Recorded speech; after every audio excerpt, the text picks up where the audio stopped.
Hi, Adele. Oh, it looks like you might still be muted. You'll Yes. just. Hi. Hello, how are you doing? I'm great. How are you? Good, good. And we have a couple attendees already joining, and maybe we'll give One. everyone a Yeah.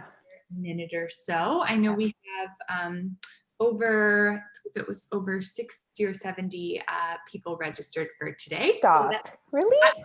right? I know. It's very exciting. So And fun. for those that are just popping on and joining today, hello.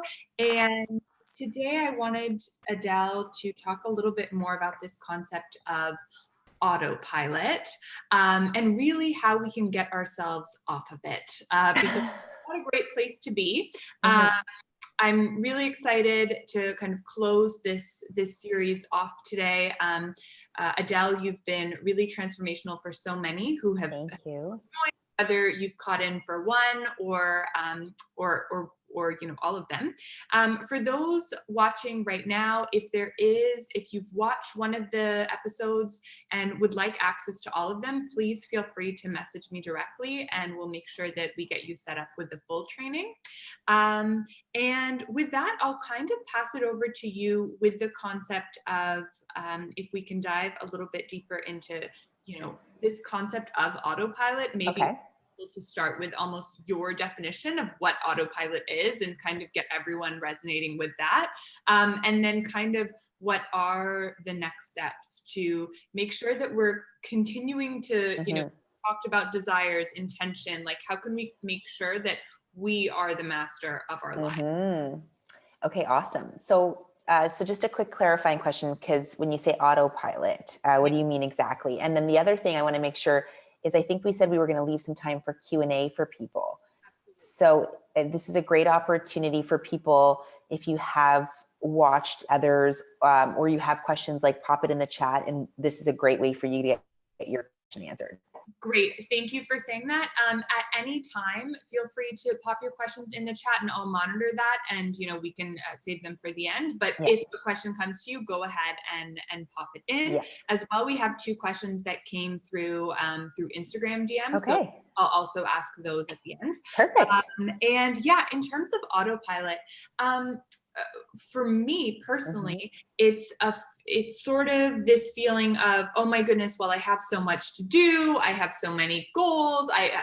There's all of this stuff that's happening, and it can sometimes feel like life is happening to you versus you creating the life. It's almost like, oh, let me get caught up on everything before I have time to manifest the new or decide on the new or even have time to really figure out what my desires are. Totally. Okay, great. I totally get what you're talking about.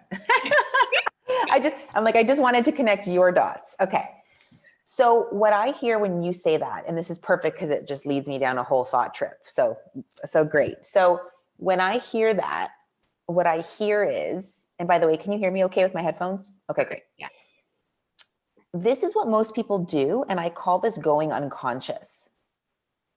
Going unconscious is when you're in your reactive brain, where you're just like doing tasks and reacting to the day.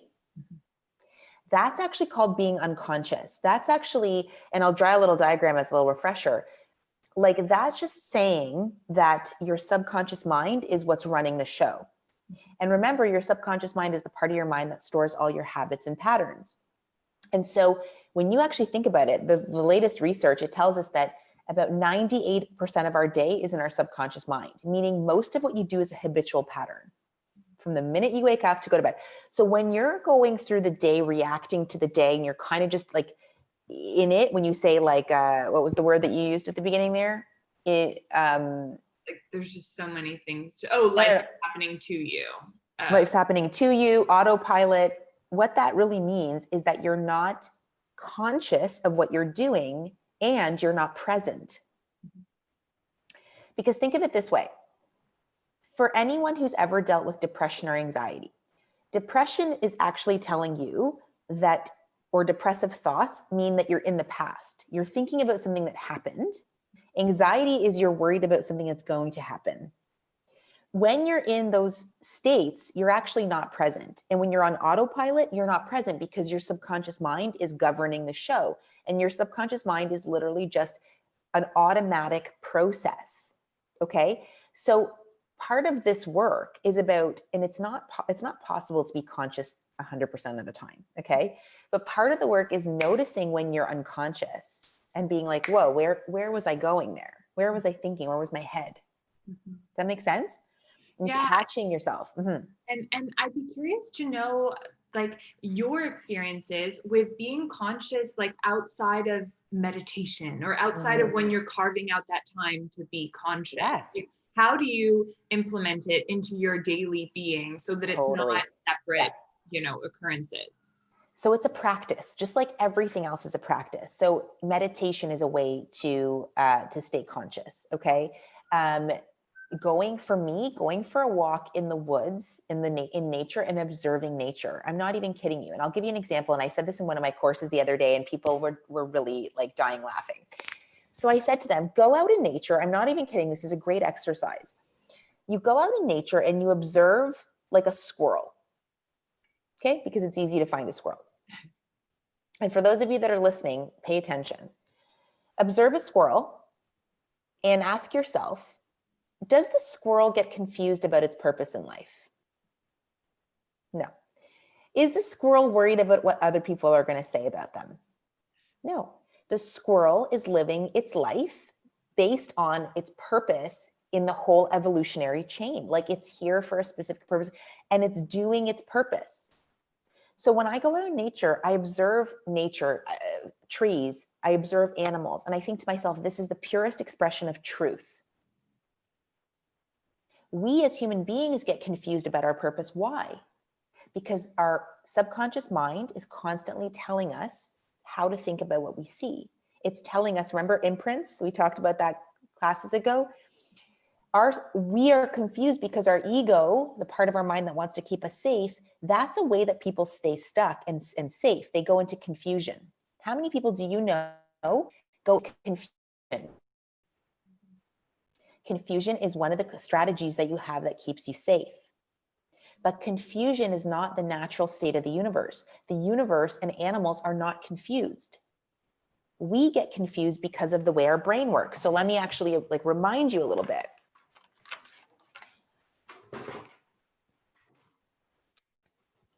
You got Mr. Stick.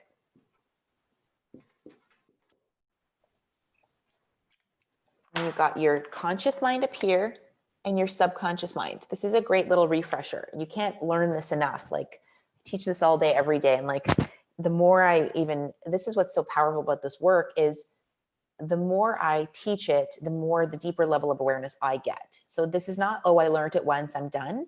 The truth is, and I'm going to be quite real with people, unless you've changed your results, you have changed your mind. Until trying to get it is not the same as getting it on a visceral level. Okay. Very important. This is where humility and honesty needs to come in, because you have to actually look at your results. If I say I want to make X amount of dollars and I'm still not, what is the subconscious belief that I'm holding that's keeping me stuck? Because I'm going to explain why that's important. So your conscious mind is the part of you that thinks and reasons. It's your thinking mind. And the key about the thinking mind is that it has the ability to choose. This is what's called our intellect. So when I make the joke about the squirrel, as funny as that is, I swear to God, go in the forest today or tomorrow and go observe a squirrel and sit and ask yourself, is the squirrel confused about what its purpose is in life? But it's funny, but I coach 100 people a week. And when I ask them, and every day someone's telling me, I'm not sure about my purpose. I'm not sure, what am I supposed to be doing? This is a human condition. This is called autopilot. This is called confusion. This is called the world of the ego. This is our inability to trust ourselves. It's a really big deal, actually. It's actually shocking how many people a week will be like, I'm confused about what I need to be doing. So your intellect is the part of you that gives you the ability to choose. We are the only species that we know of that has the ability to choose. A squirrel doesn't have a conscious mind. It just reacts to the environment. Every animal just reacts. It's in a give and take with what's going on in the world. We have the ability to choose. However, and I think it's a superpower. I actually always say it's our greatest power is our ability to choose. You might want to write that down. Our greatest power is our ability to choose, but it's our most underutilized skill. Most people do not choose their thoughts. So we have the ability to choose our thoughts, our emotions, and our actions, therefore our results. But most people go through life reacting to everything around them. That's how we were sort of raised. This is, I think we talked about this in session 1 or 2, the law of cause and effect. Most people think life's happening to them. They don't actually see that their first cause, that what they think in their mind creates a reality.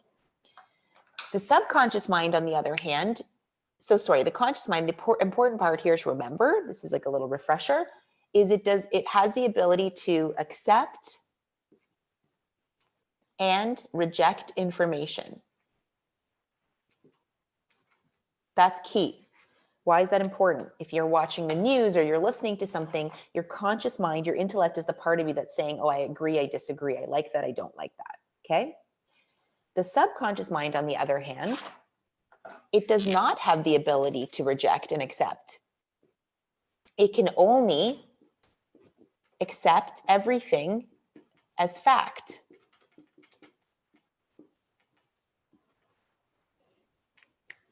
I don't know if you can, change the color. It can only accept everything as fact. It cannot reject. Why is this important? I have this expression that says, whatever you don't consciously reject, you subconsciously accept. So if you're watching the news or you're listening to something and all of a sudden your mood shifts, it's because something got into your subconscious mind, because it does not have the ability to reject information. This is so critical, meaning that everything that comes into your subconscious mind gets taken as fact. It's deductive in nature. To be deductive meaning it means it's amoral. Put it this way.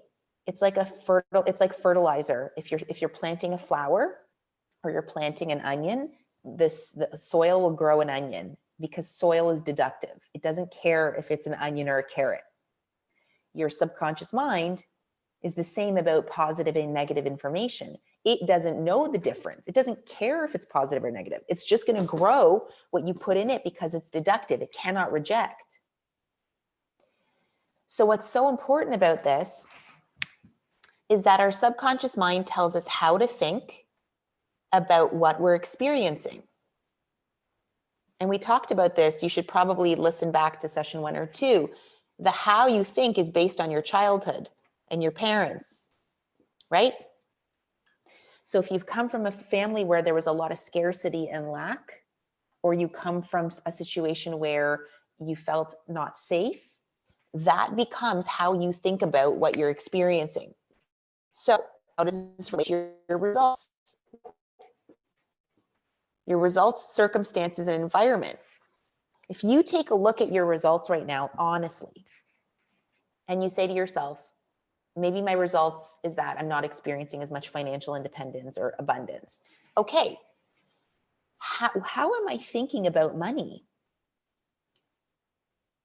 Because you want to write this down. Your results are a direct correlative. They're directly correlated to whatever you're holding in the subconscious as a belief or a paradigm.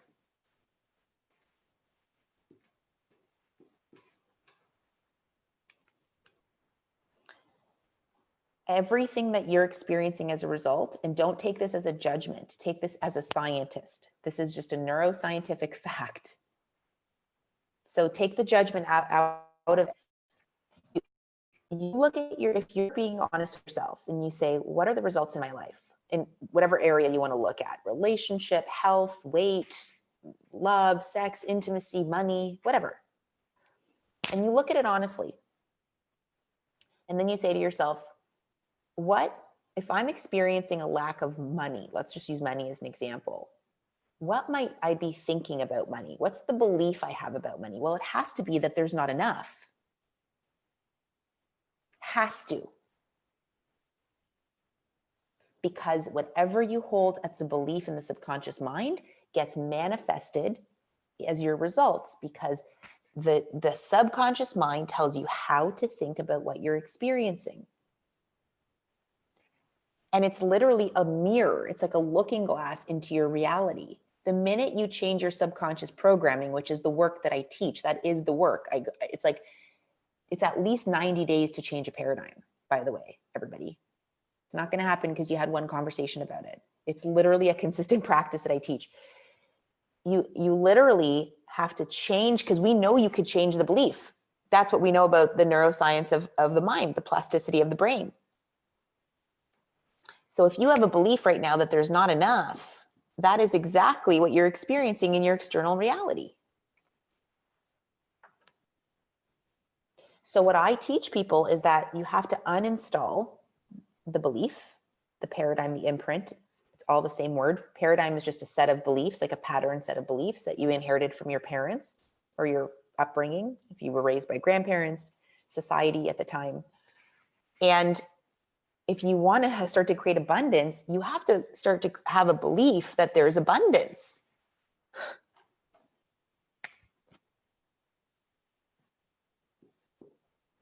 And not just abundance of money. Abundance is, as a general rule, we talked about this, I think last time, is that the law of the universe is that there is abundance. That's the truth. We just perceive lack because we see it through the senses. We see it through our subconscious programming. I think I said this last time, but you don't see with your eyes. You see through cells of recognition that go to the back of your subconscious mind.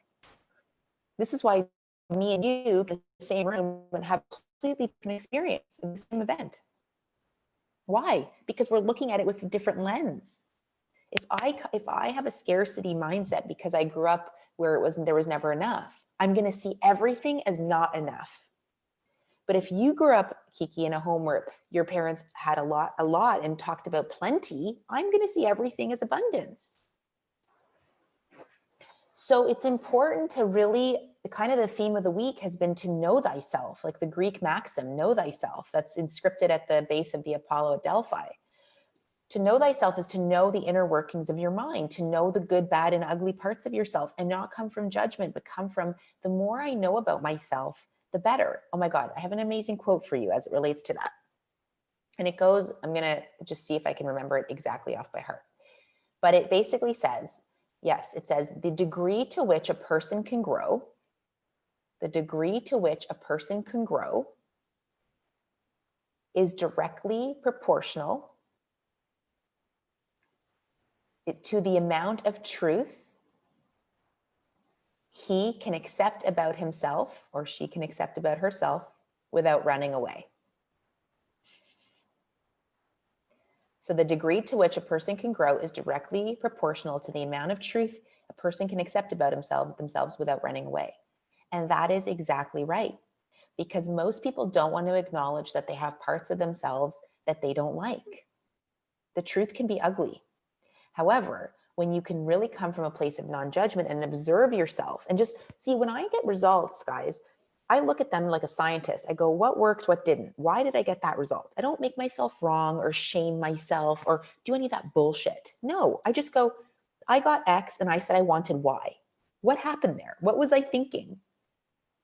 What was the belief I was holding? What was the emotion I was experiencing? Remember we talked about that, I think a couple of sessions ago, where we said you have to think it, feel it, and take action. So if I'm getting X result and it's not the one I wanted, I don't feel like, I don't beat myself up. I literally go, what was I thinking while I was doing that? Like, how was I feeling then? Does that make sense? Okay. So it's a couple really important things.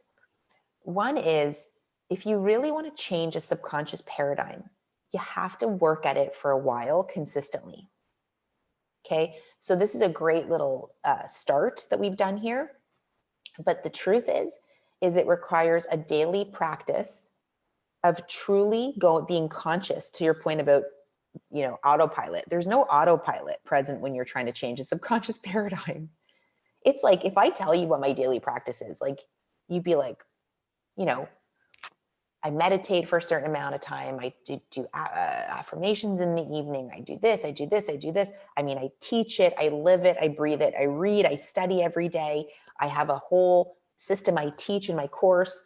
It's almost like a full day, like a daily practice. Now, it doesn't need to take 24 hours a day. However, to change a habit, it takes 90 days of consistent action. So if anyone is going to tell you, oh, you change overnight, your pattern is the pattern, your subconscious mind is going to go for the pattern it knows. Does that make sense? Yeah. Let me just unmute myself. Yeah. May I ask, you talk about sort of uninstalling the wrong Yes. beliefs, right? Is there a part that's more important, like the uninstallation versus the installation? Like, can you install a good new belief even if perhaps you haven't uninstalled, or like where's the priority? Yeah, great question. You have to uninstall, because this is what you have to ask yourself. What is my result? Period.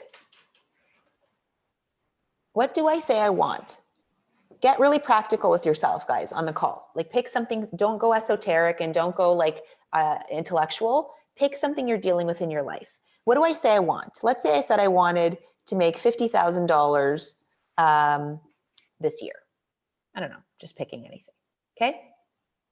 Or one of the things I love to teach people in my my course is to turn your to turn your annual income into a monthly income. Because that's what I teach people how to do. That's what I've done for myself, and I teach people how to do it. Okay. So if you've made $100,000 a year, I teach you how to do it in a month. So let's say you wanted to make $50,000 a month this month. Okay. But your results is that you've made 10.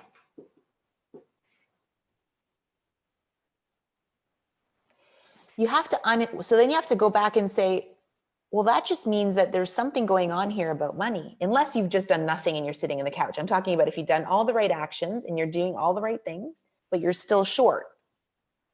Why? Why are you short? Well, why do you think, Kiki? Well, in that case, it would be either there's the belief that there's not enough, or that, it could even be that success might come with problems. Yep. You may not want to, I know for myself, there's a stress around, okay, well, if I do my programs too high ticket, then there's like an over, delivering on that might become more stressful. What problems will I have if I have more money? Bingo right there. Bingo right there. Your money story is that it's going to come at a cost. Mm-hmm.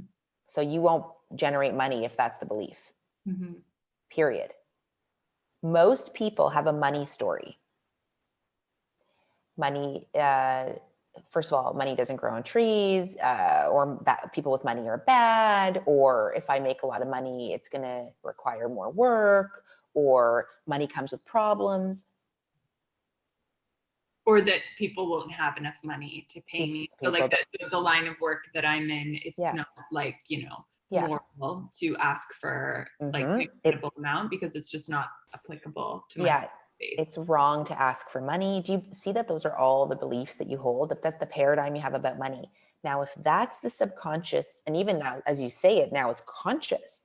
Mm-hmm. If that's what's going on in the background, that is what's creating the lack of results. Mm-hmm. And the truth is, Kiki, even about the ones you shared, and by the way, they're so common. I've had those ones myself. Mm-hmm. They're not true. Mm-hmm. People with money are bad. People with no money are bad. Like, it's not truth. Mm-hmm. Money is an amplifier. If you're a good person, it amplifies the good. If you're a bad person, it amplifies the bad. Mm-hmm. Making more money is going to require more work. Actually, I teach that making more money is easier. Mm-hmm. Because it is. I make more money and I work less. It's easier. This is what I teach. Like, this is the thing. This is the paradigm why people are broke, especially in the health and wellness industry, which is why I think this work is like unbelievably important for people in our industry, to uninstall the bullshit that we have about money so that we can actually heal people. Then there's an unworthiness or not good enough or all the stuff that happens. That's the subconscious programming. The only way I tripled my income when I share the story like in my group is like, this is in about 2 years, I went from almost wanting to close my business because I was like, could barely make ends meet, to tripling my income in a year. What was the difference that I did? This work.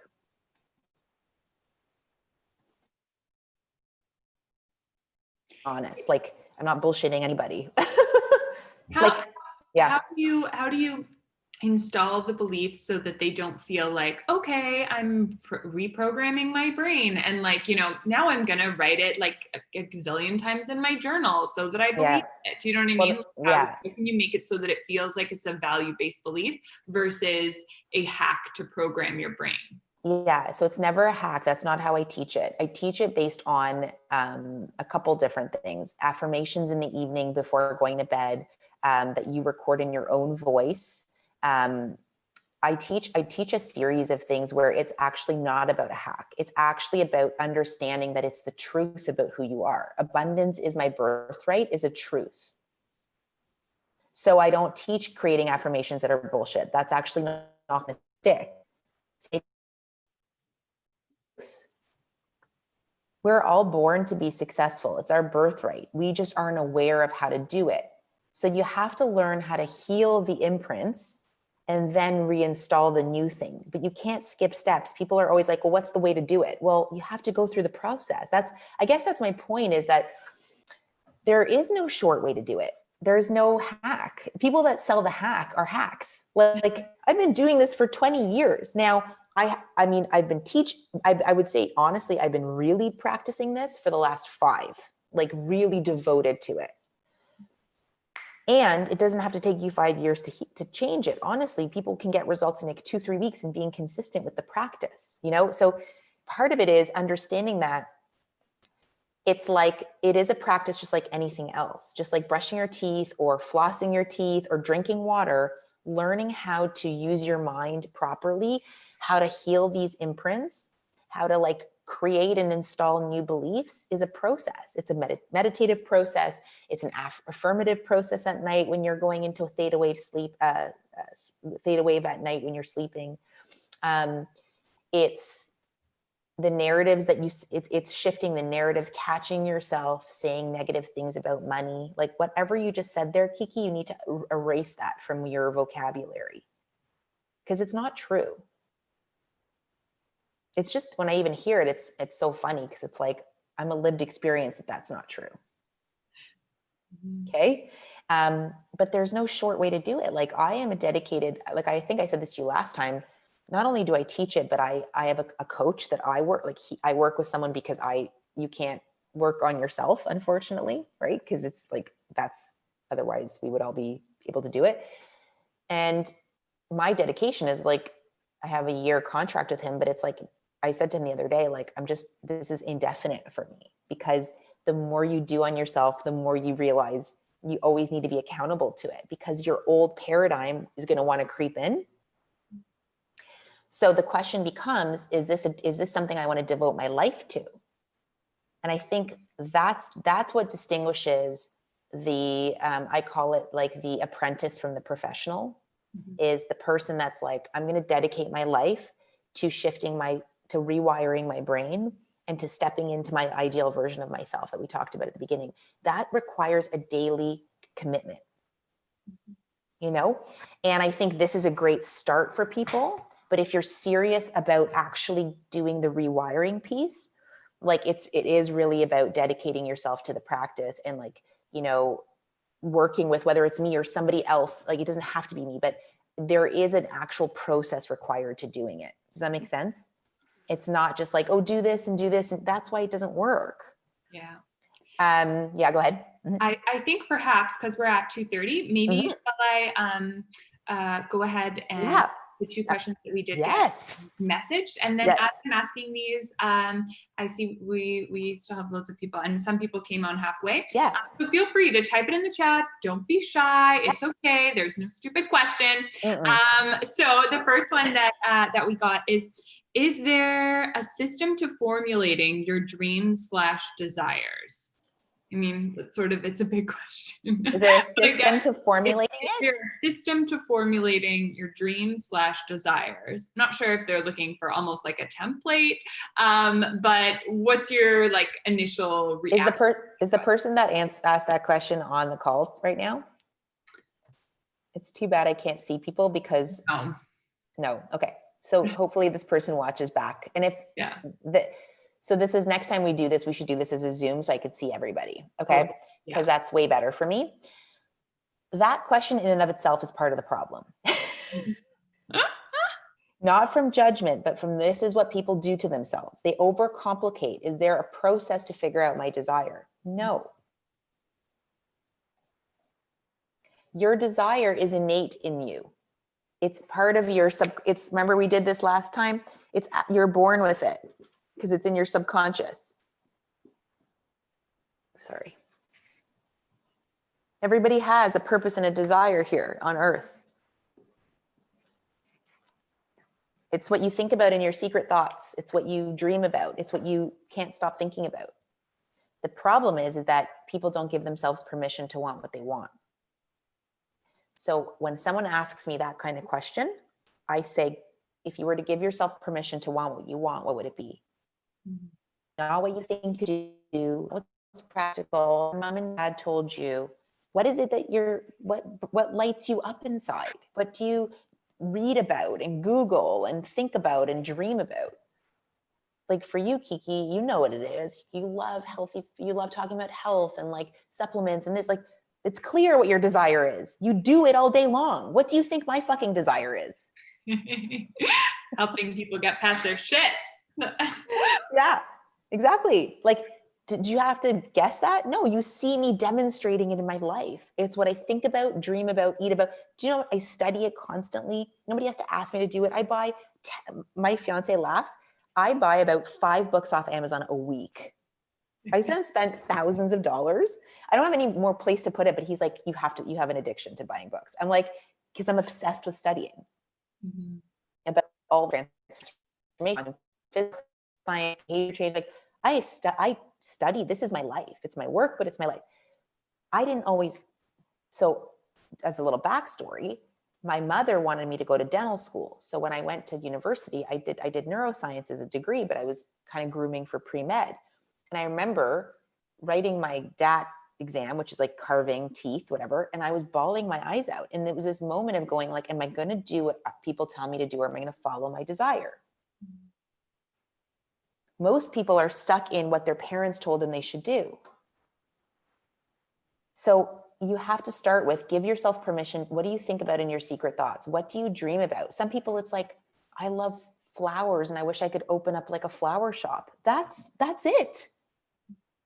It's not, there's no process. Yeah, it's so interesting you say that because I just had like another little breakthrough with my coach last night and it was on that. She goes, well, what's the pattern there that you're noticing? And I was like, oh my God, you're right. I'm doing it for my dad again. Like I'm following the like wishes of my parents. And that's why I had a breakdown because it was like, as you said, right at the beginning, our greatest power is the ability to choose. And like, once you get off that path of choice, of total choice for you, something like shit hits the fan somewhere. 100%. Yeah. And you, when you say that, Kiki, what comes up for me is that you have one of your imprints is I need to be a good girl. Yeah. So you need to be obedient to your parents. Exactly. Right. So like their happy pill. Yeah. Yeah. So one of the things you can affirm to yourself is other people's happiness is not my responsibility. Yeah. Okay. So you may want to write that down. Like other people's happiness is not my responsibility. So if you're a people pleaser or if you're still obedient to like your mom and dad, you have some belief or imprint that you need to be a good girl. And part of this work is not only about rewiring the belief, but it's like reclaiming yourself, like really like part of what I feel in my own body, having done this work for so long, is I just continue to become more and more comfortable in my skin, like just this feeling of true trust. And it's nothing you have to experience it for yourself to just trust yourself so intensely that you're like, nobody else's opinions matter. Mm-hmm. Like, not their opinions don't matter, but like, I know myself. I know my truth. I know who I am, you know? That's a process. I mean, I'm almost 40. It didn't happen when I was 20. Like that's when I start. So, you know, you have to know where you're starting too, but it's a great question. So there's no process for your desire. It's there. You have to just uncover, give yourself permission to discover it. You're just not allowing yourself to see it. Make sense? Totally. Yeah. What's the next question? The second one was, how do you handle the call to change course? And so I'm assuming that she Someone means wants to change direction, change their path, whether it be professionally or personally. I know for myself, I struggle with this as well. Probably not like change course in the way of like life path, but more so even just like when I put something on my vision board and then 2 months later, I'm sort of like, actually, that's no longer relevant. Like, you know, am I being a squirrel? Like not in a good way of knowing my purpose, but more in the way of like, you know, switching gears all the time. So yeah, it's a great question for you. How do you kind of, you know? That's a great question. It's very simple. So the whole squirrel thing, I mean, it's so funny. You're never going to look at a squirrel without laughing now. I promise you guys. You'll think of me forever. But so very good question. So there's a great distinction, and you just called it, between being distracted and actually following your intuition. Mm-hmm. And I'll give you a very clear indication of what the difference is. So for this person, did this person who asked the question, is she on the call or he on the call? No. Okay. So if it's a matter of changing course and your intuition is telling you, like, basically, I'm doing this, but this other thing is calling on me, your intuition will always tell you what to do instead. Like, it's basically directing you towards something. Your fear is telling you not to do something. It's very simple. Wow. So that's a huge little tool. Like if I'm struck with a sense of intuition, it's usually like a nudge. Notice how you've been nudged to do certain things in your life and you didn't know why, but that's your intuition. It's always directive. It's telling you to go somewhere and to do something, do a course, take the thing, hire the coach, go on vacation, buy the house, and you don't know why. That's intuition, your higher self, your inner wisdom, your guide. Fear will be like, don't do it. Don't go anywhere. Don't do anything. Don't take the course. You don't have money. That's your ego. That's fear. It's always telling you not to do something. Now, your fear could be a good thing if it's like, don't jump off the bridge, but that's the only reason fear exists, is to keep you alive. But it's not ever going to take you towards your vision. So for this woman who asked, or man who asked the question, ask yourself in the context of, is this changing course my intuition telling me to move to a direction, or is this a distraction, like basically sabotaging me it's basically trying to stop me from doing something? Does that make sense? Totally, yeah. And it's so interesting to hear you say that, because in the media, it's almost like, or I don't know, just in the world, we often hear about intuition, sometimes acting like it's like, oh yeah, my intuition protected me from that or whatever. Yeah. And it's like, no, there is a difference between. So yeah, that kind of intuition is more of a call. It's more of a pull. It's a call. So intuition, yeah, exactly. And the other thing is, intuition is part of your intellectual faculty. So we have 6 intellectual factors, one of which is intuition. So it's an actual part of your intellectual factors. It's not an airy-fairy esoteric concept. Mm-hmm. It'll always guide you towards your vision. Like, it's pulling you towards your higher purpose. Mm-hmm. It's the part of you that's like telling you to go here. All of a sudden you're like, oh, and then you went there and then you met someone and it was like, that's your intuition. Yeah. Your fear and your ego all they're telling you is to stay exactly as you are. We do have one last question. We have time for it, because Donovan has jumped in. Thank you, Donovan, for your question. How do you keep yourself focused daily using your paradigms and a pathway to your goals? Wonderful question, Donovan. How do I keep myself focused daily? It's a decision. It's a commitment. At the end of the day, and I talk about this so much because in one of my 90-day programs where it's all about rewiring, I have people set like a daily commitment for themselves. And if they broke the commitment that day, they have to start over the next day. Now, it's not a punishment. It's understanding that your brain requires 90 days of consistent programming. So for me, my commitment to my practice is like eating or breathing or sleeping. It's just such a habit, because once it's turned over to your subconscious mind, it becomes a habit. So you have to ask yourself, what am I committed to? Am I committed to my goal, or am I committed to my story? You're committed to something. When you pick a desire that lights you up every day, you don't have to remind yourself to stay committed to it. Does that make sense? So I would say it's a decision. It's a choice I make every day. I set my calendar, like I put everything in my calendar, like meditation, exercise, walk, journal, clients, courses, like my whole calendar is scheduled. So I just follow my calendar, like 2:00, Zoom with Kiki. Like I don't think about it. I follow, and then I free time, like I calendar my day. It starts from the minute I wake up to the minute I go to bed.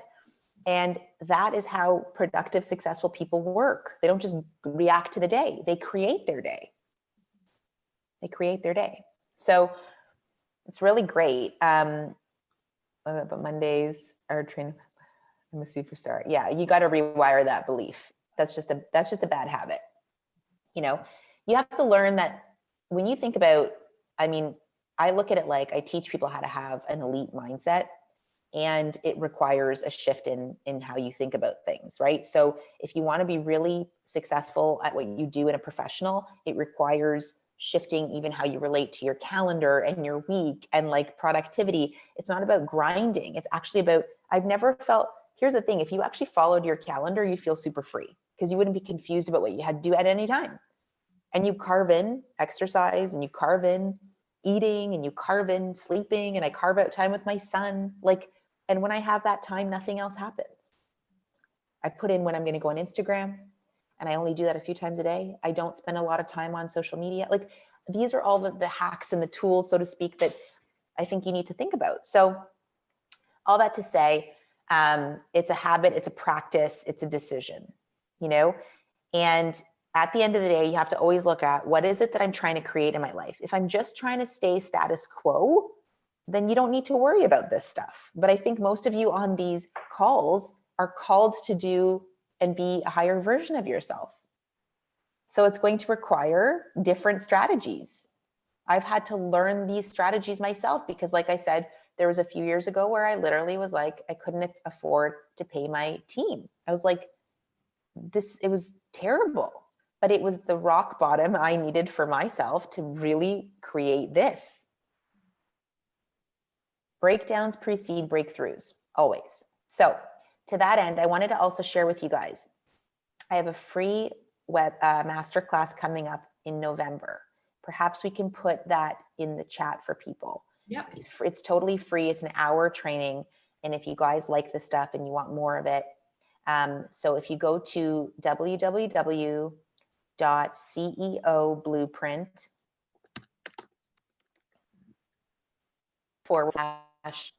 /masterclass. Sorry, you cut out for a second. www.ceoblueprint.com/masterclass. No, just CEO Blueprint. .co. Oh, okay. Mm-hmm. /live masterclass. Live masterclass. Yeah. No hyphens or? No, just, yeah, exactly. That's perfect. It's totally free. Go register. If you like this work, it's just kind of it's just hearing it over and over again is a really good strategy sometimes. And maybe we can, we'll see what else we can come up with. If this was valuable for people, like I'm always open to other things. So, it's not good. That's perfect. First of all, thank you so much. That was amazing. And I love what you said as well around, sometimes you need to hear these things multiple times, again, in different, Sue just said the shortcut didn't paste in the chat. Here. Why don't you guys just write this down? Yeah, and I will also say I've created a little a type form for feedback, which I'm going to send to everyone who attended. If you could take a couple minutes right after this just to fill it out, and in the email I will include this link. Live masterclass. Yeah, I wrote it right, but CEO blueprint. Just write this down for people. What a beautiful compliment. You remind me of an Adele. That's so sweet. Thank you, Sue. That was the best thing I've heard all day. Awesome. Yeah, so I check your emails, everyone, right after this, because there's a really quick feedback form, and then I'll also include this link as well. And that, I assume, that will also share information about one of your 90-day programs. Yeah, it's gonna go into share about my 4-week masterclass series. So how it works. So this is free. It's November 18th, I believe. And then on that, I share an opportunity, and there's an early bird. There'll be an early bird ticket sale to my masterclass series, and that is a 4-week program where we start to discover our imprints and we learn how to start to heal them. It's my baseline program. But I have 3 programs that go back to back, but you have to start with the masterclass series. It's like kind of like doing like university, your master's and your graduate degree. So you have to start with the masterclass series. The masterclass series is $297. It's an early bird special right now for 4 weeks. It's very affordable. And it's like my base, I teach meditation, affirmations. I do the whole thing. Like if you basically know you want to do that, you could go ahead and buy a ticket right now. I could post the link about that too. And if not, you want to just start with that. So it's whatever you want. But this is the program that I start everybody on who wants to actually start to reprogram and rewire the brain. Okay. So I can send Kiki the link to register for the ticket if you want to do that. Otherwise, you can register for the free webinar, whatever you'd like. This one starts December 2nd. So it'll start in December. Yeah. Awesome. Thank you, Adele. And thank you for joining. And yeah, look out for that email. It's coming your way within the next 10. I'll email you, Adele, to grab that link right now. Yeah. Okay. Thanks, guys. So awesome to see you. Mwah. Bye.